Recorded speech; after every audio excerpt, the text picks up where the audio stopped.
I hope I inspire little girls everywhere to marry for money. It was a catalog model, which is what you call a model you order out of a catalog.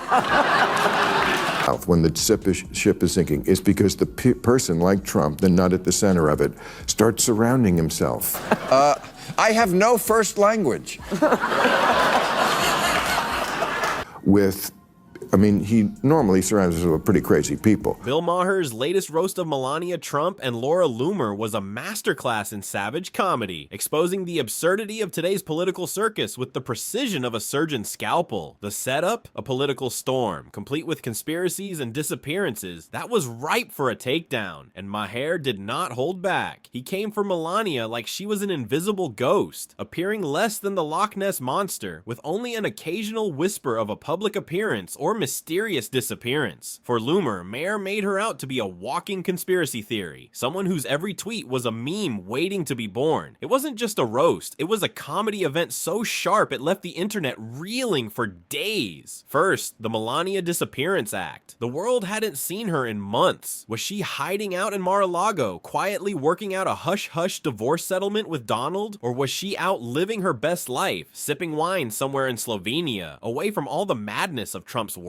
The mystery had been so deep, so bizarre, that it practically begged to be roasted. Maher pounced on this with the enthusiasm of a late-night comedian in the golden years of roasting. He had jokes for days, jokes that painted her as the most elusive first lady in history. His punchlines were ruthless. Melania, he said, was the only first lady who could win America's Got Talent by performing the world's longest disappearing act. Then there was Laura Loomer. Laura, the conspiracy queen. Maher didn't just roast her, he grilled her, slow cooked her at 375 degrees with a side of sarcasm. Loomer's social media presence is practically a highlight reel of the wildest conspiracy theories you can imagine, whether she's blaming Uber and Lyft for banning her because of Sharia law or ranting about secret government plots. Loomer is the epitome of an internet troll who somehow earned a verified badge. Maher called her out for the disaster she's become, likening her to the internet's most dangerous meme. Always out of her depth, always deep in a rabbit hole with a corkboard full of red string. If there were a Mount Rushmore for conspiracy theorists, Loomer would have her own spot chiseled in. What made Maher's roast of both women so potent wasn't just his ability to fire off savage one-liners. It was how well he tapped into their public personas, turning them into the punchline of a meme-filled, internet-obsessed world. Melania, who had once been a quiet, reserved first lady, was now a meme. Her every disappearance an opportunity for the internet to speculate wildly about her whereabouts. She was a ghost, a shadow in the political landscape, but Maher flipped that image and turned it into comedy gold. He joked that the Secret Service probably had her location tracked via AirTag set to Do Not Disturb. It wasn't just funny, it was spot-on commentary on how disconnected she had become from the political chaos surrounding her husband. For Loomer, it was the ultimate roast. Maher went all in, making her out to be the embodiment of every internet conspiracy theorist, the type of person who spends their days with 12 browser tabs open, scouring the depths of the web for the truth. Loomer's reputation for going off the deep end with her theories wasn't just the punchline, it was the foundation of Maher's whole roast. He highlighted how ridiculous the entire conspiracy theory scene had become, where everything is a government plot and the moon landing was somehow fake. It was absurd, but it's also real. People follow these theories, and Loomer is a driving force behind them. Maher's roast was more than just a comedy routine. It was an expose, a window into the absurdity of public figures like Melania and Loomer. They had both become memes, icons in their own right, but not for the reasons they might have hoped. The truth was staring us all in the face. Melania wasn't just missing, she was a public figure who had become a joke, her mysterious absences only fueling more theories. Loomer wasn't just a political figure, she was a living, breathing conspiracy theory, making it impossible to take her seriously. Maher didn't just roast them, he held a mirror up to the madness and laughed. And honestly, what could be more cathartic than that? The beauty of Maher's monologue wasn't just in the laughs, it was in how it cut through the noise of the political circus. With misinformation spreading faster than a Tesla on autopilot, comedy has become one of the few tools left to hold power accountable. When Maher delivered his zingers, he wasn't just trying to get a laugh, he was making a point. In a world where every public figure is trying to rewrite reality, sometimes the best thing to do is laugh at it until you can't ignore it. Comedy in this case became a survival tactic, a way to make sense of the the chaos and keep a sense of perspective in a time when it's easy to get lost in the noise.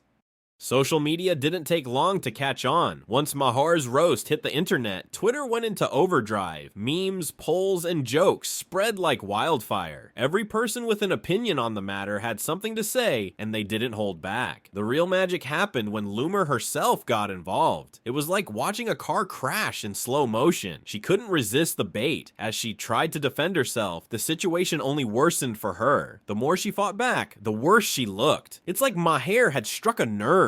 Loomer's own attempts at playing the victim only made her look more absurd. Every response she gave was fuel for the comedy fire, and the internet ate it up. The best part of the whole thing? The way both sides, Melania and Loomer, accidentally became the punchlines. Melania, who had been so quiet for so long, only added fuel to the fire by staying silent. Loomer, on the other hand, was so deep in the conspiracy hole that she couldn't help but keep digging. Maher exposed them both for what they had become, larger-than-life figures who thrived on chaos, but whose public personas were built on absurdity. The more they responded, the more they proved Maher's point. Comedy had done what it does best. It held a mirror up to the madness and reminded us all that just because someone's trending doesn't mean they should be taken seriously. But beyond the roast, there's a bigger question. What happens next? In a world where misinformation is rampant and public figures are constantly trying to rewrite reality, can comedy continue to be the tool that holds the powerful accountable? The danger is that when everyone has a platform,